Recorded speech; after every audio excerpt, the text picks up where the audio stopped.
Hello everyone, आप सभी का फिर से स्वागत है इस वीडियो सीरीज़ में जिसमें हम डिज़ाइन ऑफ मशीन के प्रीवियस ईयर के क्वेश्चन सॉल्व करते हैं। आज जो चैप्टर मैं डील करने वाला हूँ यूनिट नंबर 10 है सिलेक्शन ऑफ बियरिंग का। स्टार्ट हम करेंगे फॉर्मूले से, इसके बाद मैं आपको डिज़ाइन डेटा बुक के बारे में बताऊँगा and then we will solve a numerical. तो स्टार्ट करते हैं। सबसे पहला जो फॉर्मूला हमें देखना है वो है इक्विवेलेंट लोड का। पी ई इक्वल टू, जहाँ पे पी हमारा इक्विवेलेंट लोड है, it is equal to S into X V F R plus Y F A, जहाँ पे सबकी अपने रिलेवेंट मीनिंग है। अब उसे देख लेते हैं। एक्स यहाँ पर रेडियल फैक्टर है, वाई यहाँ पर थ्रस्ट फैक्टर है, F R is the radial load, this is the radial load, F A is the axial load, V is the rotation factor, यहाँ पे रोटेशन फैक्टर वी है, and S is the shock factor.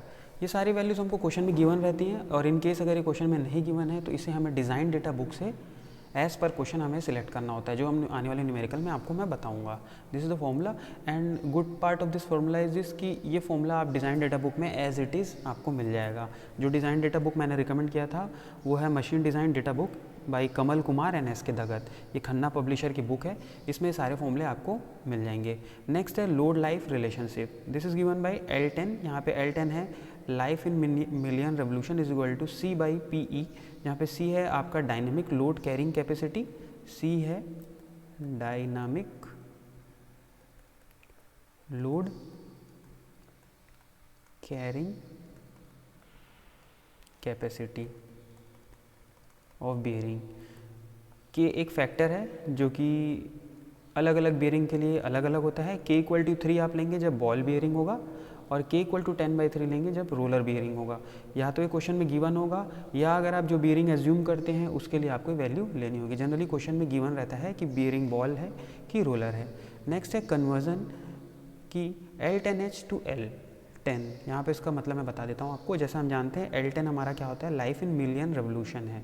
Generally question में हमें जो life देता है bearing का वो लाइफ इन आवर्स रहता है, उसे हमें कन्वर्ट करना रहता है मिलियन रेवोल्यूशन में। This is given by L10, that is life of bearing in million revolution is equal to 60 into N, N यहाँ पे नंबर ऑफ रिवोल्यूशन है, into L10H life of bearing in hours upon 10⁻⁶। ये करने से आपका conversion हो जाता है। और ये कन्वर्जन करना इसलिए ज़रूरी है क्योंकि इस वाले रिलेशन में अगर आप नोटिस करेंगे तो L10 हमने किस में लिया हुआ है, मिलियन रेवोल्यूशन में लिया है। चलिए आगे चलते हैं। अब मैं सीधे न्यूमेरिकल में आ जाता हूँ और हम न्यूमेरिकल सॉल्व करके देखते हैं, जो कि हमारा मेन पर्पस है वीडियो बनाने का। इस क्वेश्चन को देखते हैं। ये क्वेश्चन हमारा आया हुआ है 2017 में। इस क्वेश्चन को हम सॉल्व कर लेते हैं। लिखा हुआ है अ shaft rotating at 1440 RPM is supported by two bearings. The force acting on each bearings are 6000 Newton in radial direction and 3500 Newton in axial load या axial direction. If the shaft of diameter is 40 mm, the expected life of bearing is 600 hours. Select a suitable bearing. ये है selection of bearing का question है। इस प्रकार की question generally exam में बार बार आते हैं। तो हम गिवन लिख लेते हैं, हमें गिवन क्या क्या है। तो सबसे पहले हमें जो गिवन है that is radial load, this is radial load. और जैसे कि मैंने वीडियो की स्टार्टिंग में बताया था, हम इसे FR से डिनोट करेंगे, and this is 6000 Newton. Next है हमारा एक्सियल लोड, इसे हम FA से डिनोट करेंगे, एंड दिस इज़ 3500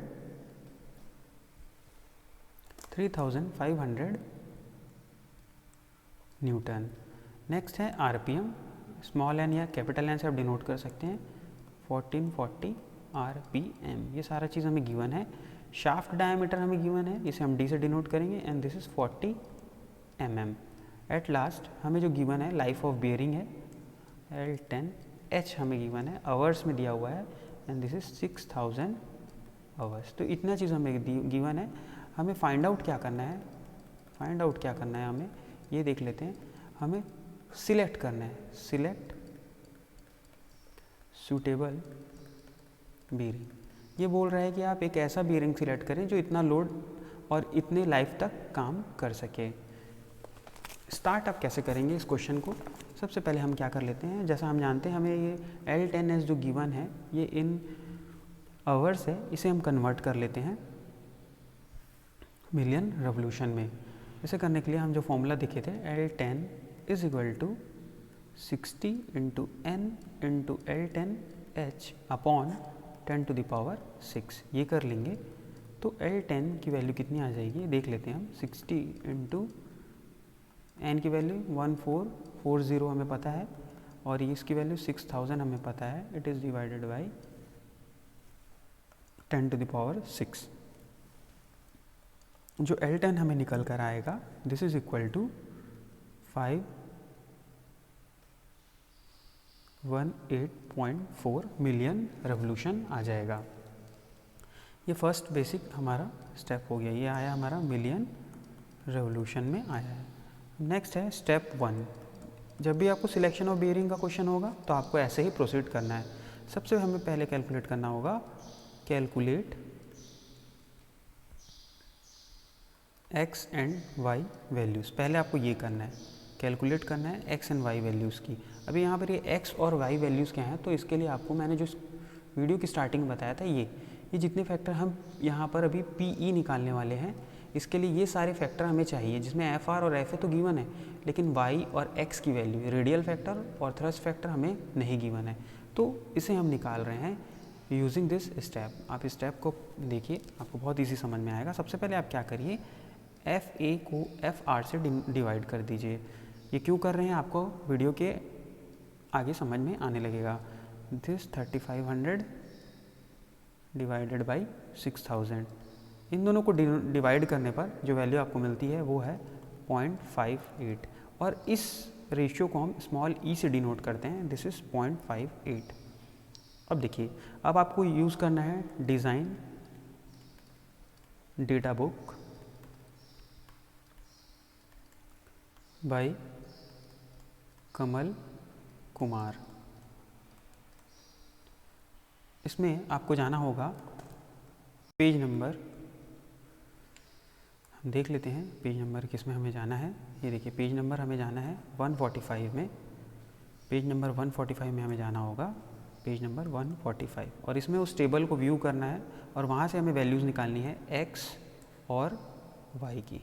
किसके करस्पॉन्डिंग निकालेंगे, ई के करस्पॉन्डिंग हम निकालेंगे एक्स और वाई की वैल्यू। ई की वैल्यू हमारे पास कितनी आई है 0.58। अब हम चेक कर लेते हैं। देखिए ई की वैल्यूज़ यहाँ पे गिवन है, बहुत सारी वैल्यूज़ हैं। अब देखिए हमारे पास 0.58 है एंड 0.44 इज़ द मैक्सिमम। इसके आगे जो भी वैल्यू आएंगी उसके लिए हमें एक्स और वाई की वैल्यू कौन सी चुननी है, हमें लेनी है ये वैल्यूज़, दैट इज़ ये यहाँ पर आ रहा है 0.56, ये 0.56 है, ये देखिए 6, और ये जो वैल्यू है दिस इज़ इक्वल टू 1। तो यहाँ पे आप देख सकते हैं एक्स की वैल्यू हमारी आ गई 0.56 और वाई की वैल्यू आ गई है 1। इन वैल्यूज़ को हम पुट अप कर देते हैं। एक्स की वैल्यू हमारी आ गई 0.56 एंड वाई की वैल्यू 1। ये हम पेज नंबर 145 से टेबल से हमने इस वैल्यू को निकाला। अब हम निकाल लेते हैं स्टेप 2। स्टेप 2 है फाइंड PE। हमें क्या निकालना होगा, find PE। P equal to S into X V F R plus Y F A. ये हमारा फॉर्मूला था जो कि हमें यूज़ करना है। तो P इक्वल टू एस की वैल्यू अगर कुछ गिवन नहीं है तो हम 1 ले लेते हैं, x की वैल्यू हमने निकाला है 0.56, v की वैल्यू जनरली हम 1 ले लेते हैं अगर क्वेश्चन में कुछ मेंशन नहीं है तो। इस क्वेश्चन में कुछ मेंशन नहीं उसके बारे में। एफ आर 6000 है, y की वैल्यू 1 है, एफ ए हमारे पास है 3500। इनको आप सॉल्व करते हैं तो PE की वैल्यू जो आती है दिस इज़ 6860 न्यूटन। आप कैलकुलेट करिए, आपको अगर कोई और वैल्यू मिलती है तो ज़रूर आप कमेंट बॉक्स में कमेंट करेंगे और हम इसे अगले क्वेश्चन में करेक्ट कर देंगे। स्टेप 3 हमें जो करना होगा, you have to follow this steps only. Step 3 हमारा है, हमें निकालना है बियरिंग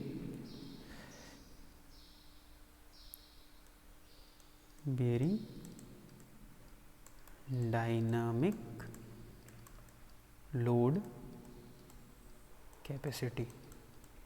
ये कैलकुलेट करना रहेगा। ये स्टेप्स कांस्टेंट रहेंगे and this is denoted by C। इसके लिए हमने रिलेशन देखा था L10 is equal to C/P to the power K। यहाँ पे जो बियरिंग हम सिलेक्ट कर रहे हैं ये है बॉल बियरिंग। बॉल बियरिंग हम बियरिंग लेंगे यहाँ पर, और हमें मालूम है दिस कांस्टेंट के की वैल्यू क्या होती है for ball bearing, this is के इज इक्वल टू 3 हम ले लेते हैं। इसके बाद हम यहाँ पे वैल्यू सब्स्टिट्यूट करेंगे अगर के की, तो c by P to the power ये हो जाएगा 3। This is very easy. अब L10 की वैल्यू हमने निकाला हुआ है 518.4, ये ऊपर से हमने देख के लिखा। C आप ऐसे ही रख लेंगे। P की वैल्यू आपने निकाला 6860 to the power 3।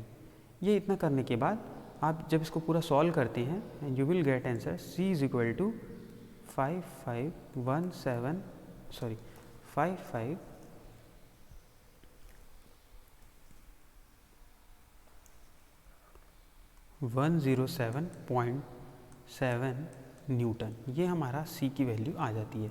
So this is the basic step. यहाँ तक आपको फाइंड आउट करना होगा। नेक्स्ट स्टेप हम क्या करेंगे, अब हमें सिलेक्ट करना है, लास्ट स्टेप हमारा है step 4 and step 4 is selection of bearing. Selection of bearing हमारा लास्ट स्टेप है। इसके लिए भी हमें यूज़ करना पड़ेगा data book by Kamal Kumar and S के धगत।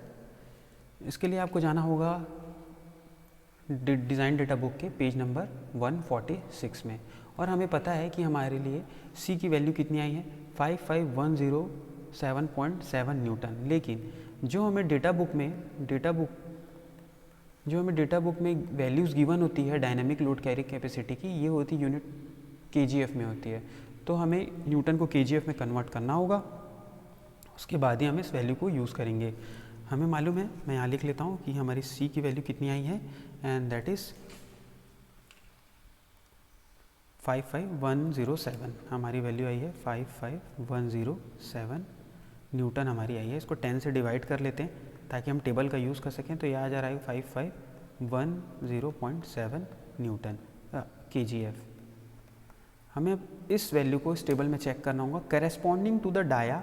हमें डाया क्वेश्चन में गिवन है, जैसा कि आपने देखा था शुरू में, डाया हमें गिवन है एंड डाया इज़ 40। हमें डाया कितना दिया हुआ है 40 गिवन है। तो हम D इक्वल टू 40 के लिए, देखिए यहाँ पर तो 10, 12, 15, 17 है, ऐसा ही हम आगे बढ़ते जाएंगे और इधर डायनेमिक लोड कैरिंग कैपेसिटी में इस वैल्यू को सर्च करेंगे। इधर हम डाया सर्च करेंगे और इस तरफ हम डाया सर्च करेंगे और इस तरफ हम डायनेमिक लोड कैरिंग कैपेसिटी करेंगे। तो पहले हम डाया देख लेते हैं, कहाँ पर हमें 40 दिख रहा है, हमें 40 यहाँ पर दिख रहा है एंड इसके करस्पॉन्डिंग अगर आप देखेंगे डायनेमिक लोड कैरिंग कैपेसिटी, तो ये बहुत कम है, ये कम है, this is nearest to this 55। तो हम ये वाली बीयरिंग सिलेक्ट कर लेंगे and for this the rated bearing will be 6308। तो जो बीयरिंग हम सिलेक्ट करेंगे for this particular question, this will be our last step. Last step is selection of bearing this from design data book. From data book लिखेंगे आप page number, जो भी आपका page number है आप उसे ज़रूर मेंशन करें। जैसा कि हम देख सकते हैं इस वाले में कितना है 146 है। पेज नंबर 146 से हमें क्या पता चलता है कि बीयरिंग इज़ बॉल बीयरिंग, हमने बॉल बीयरिंग लिया है and number of that bearing is 6308। सो इतना सिंपल ये क्वेश्चन था जिसे हमें यहाँ पर सॉल्व करना था। आपको एग्ज़ाम में सिलेक्शन ऑफ बियरिंग की कोई भी क्वेश्चन आते हैं, आप यही स्टेप को फॉलो करिए। कोई डाउट हो तो ज़रूर कमेंट करें। Thank you.